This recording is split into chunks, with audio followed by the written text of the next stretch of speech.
r/NoSleep. Posted by u/StrawberrySeth. They only hunt at night, and bullets won't stop them. I wouldn't trade my small town in Appalachia for anything. The air, the water, the wind, there's just something about it you can't find anywhere else. Being here just feels right for me.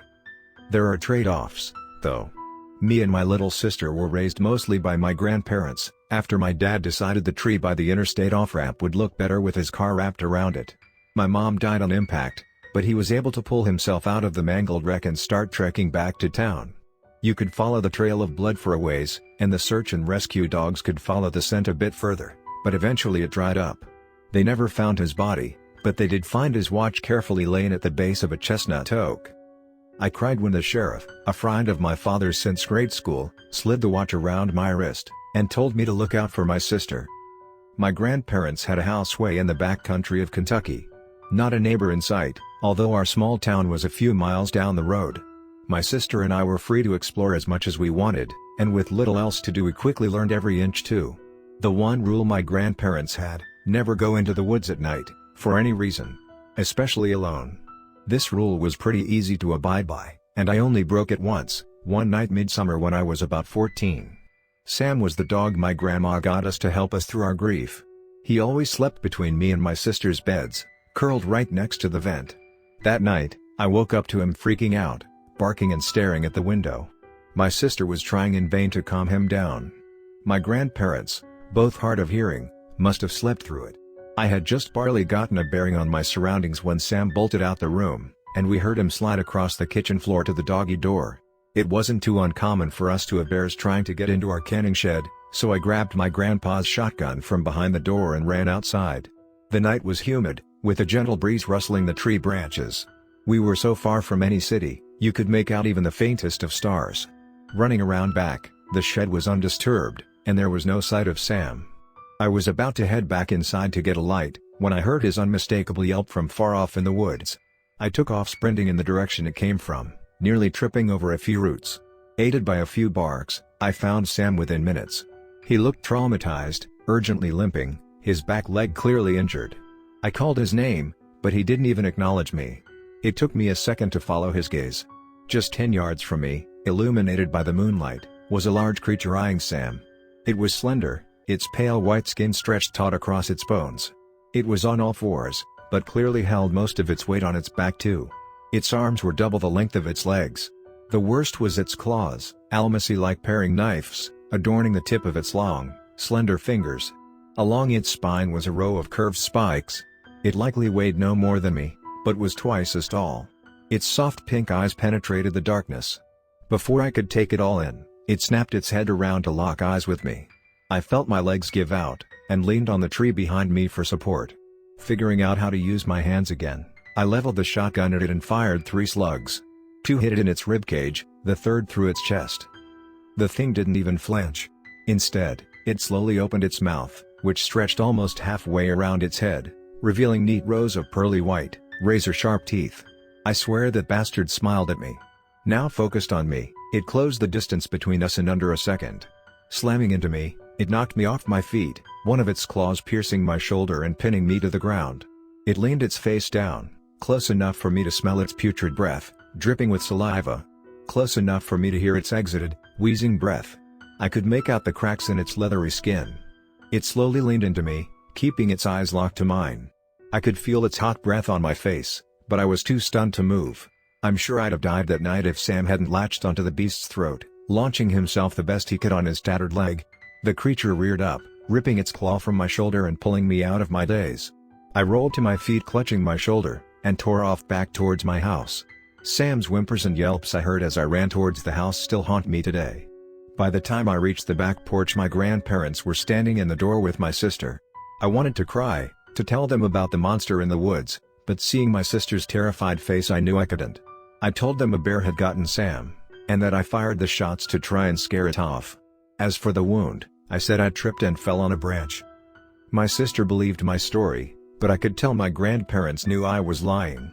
The next morning, While changing the dressing on my shoulder, my grandma said the only words we ever spoke on the matter. They only hunt at night, and bullets won't stop them. The next story of this video. Posted by u/Shane, star 93. Something came after the eruption in St. Vincent. I'm not sure if I'm using this website correctly. I'm not exactly familiar with how Reddit works, but it's worth a shot before the Wi-Fi dips again. I don't have much time for a preamble, so I'll get right to it. My name is Carlton Ferguson. I live with my elderly dad in one of the small villages in the Caribbean island of St. Vincent. For those of you who haven't been abreast of what's going on in my island, La Soufriere, our resident volcano has erupted for the first time in almost 42 years. The eruption has spewed lava and thrown tons of dust and ash into the sky, blanketing a lot of towns and villages in the northeastern corner of the island.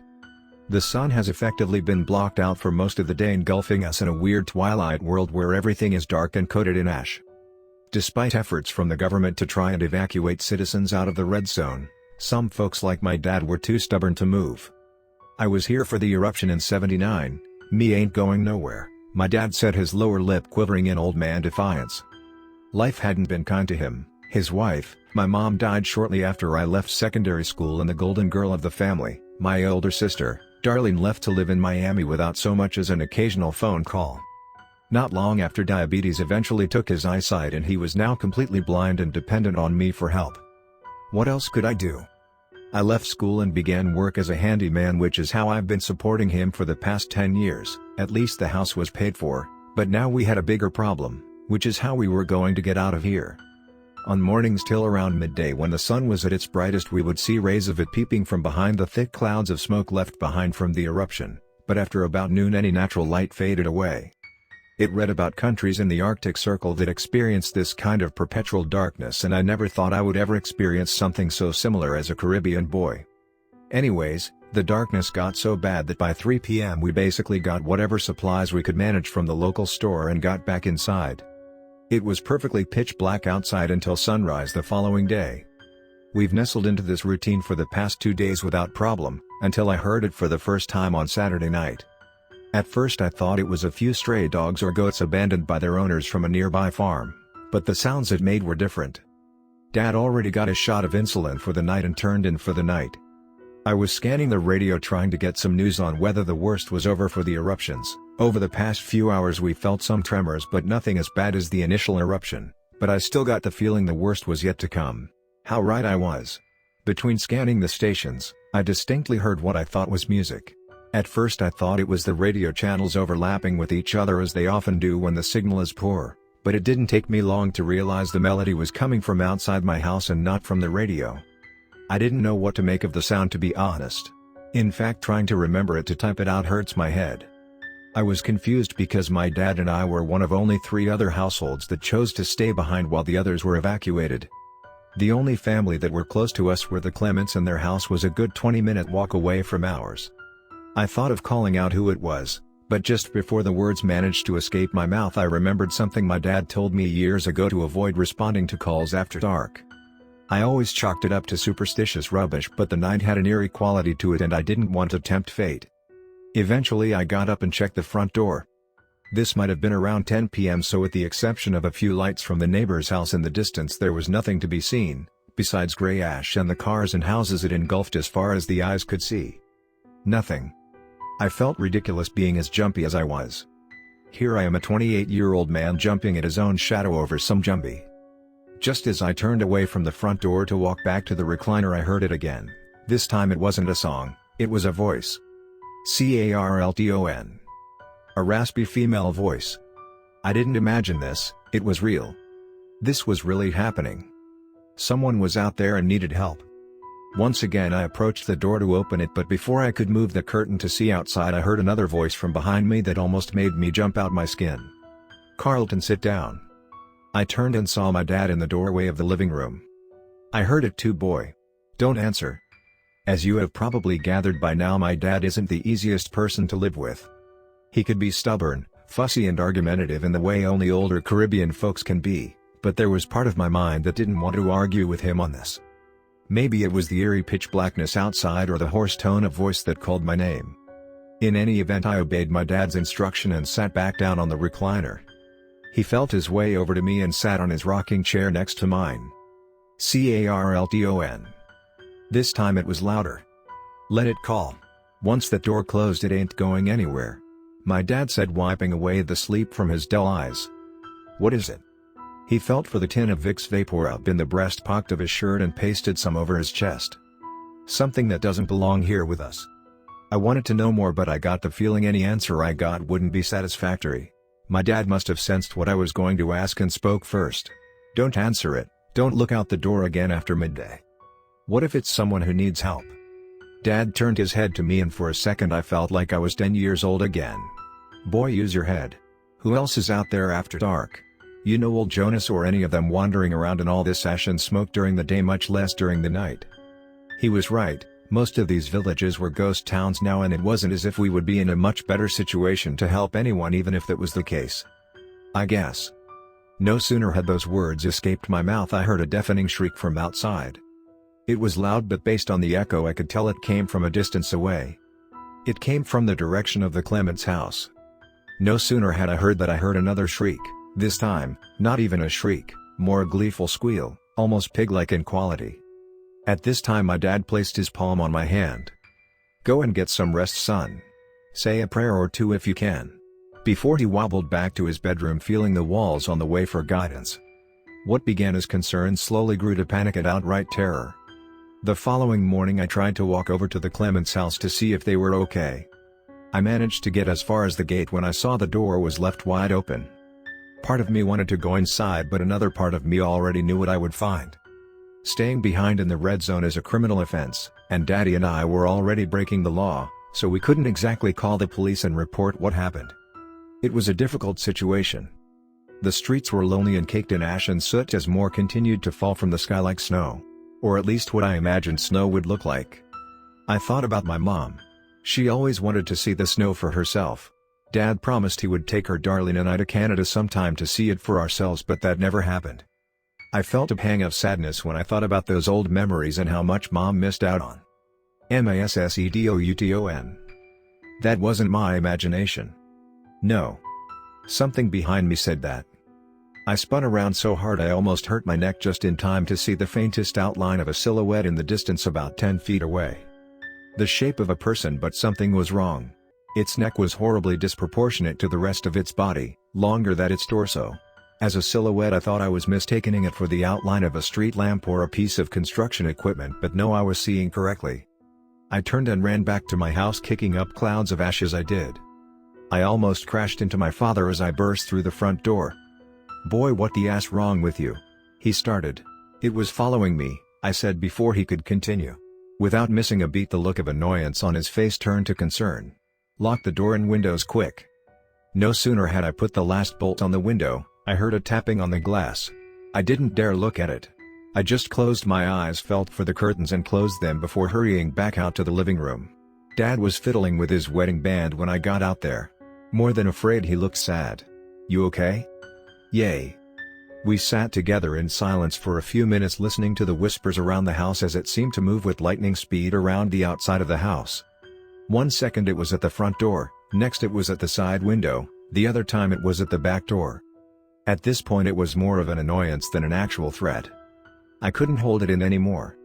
What is that out there? Dad raised his head. For a second I thought he would say something insulting or just ignore me, but he actually replied, I don't know. Years ago when I was a young man, younger than you are now, I used to hear about La Soufriere. The things it had inside of it. Those things were there since the native days, before any white man or black man come to these islands. Who knows what it is? Once it stay out there.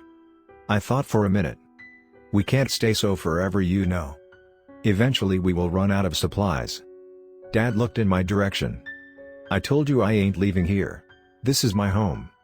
Having a home ain't going and mean anything if we starve inside of here now. He paused for a while, then his lips trembled again. Well then maybe you shoulda leave with Darlene. I rocked back. At first I didn't understand what I was hearing. What that have to do with anything? My voice now raised. He just turned his head away, still playing with his wedding band. We sat in the darkness for about 20 minutes, so wrapped up in our argument we didn't realize the whispers had stopped. It hurt me every day I couldn't give you darling, and your mother more." Hearing that was the closest thing to an apology I ever heard from my dad. We never had a very affectionate relationship, so I wasn't sure what to do next. I just put my arm around him and squeezed his shoulder. "Carlton?" The whispers returned from the front door. This time it was trying the doorknob. "Carlton, Carlton, Carlton, Carlton." It sounded like an AI repeating my name at super speed to the point it sounded like one word. Wiping some tears from his eyes, my dad turned to me. "You should go. Don't be stupid, I have to stay here. Go on tomorrow. Pack a bag and bring some help if you can, if it's not too late. I survived this long, it won't be a problem." Sitting this close, I never realized how old he got over the years, his eyebrows dotted with streaks of gray, his once muscular neck now thin and frail. To me he was always an intimidating force. Now feeling him in my arms, I wished I had more time, but he was right. "I will bring back help." He smiled, showing off his yellowed teeth. "I know you will, baby boy. Besides, I done blind already, it's not like I could see whatever it is out there." His smile had pain in it. So did I. Tomorrow I will have to take his advice to get some help. I hope he is right.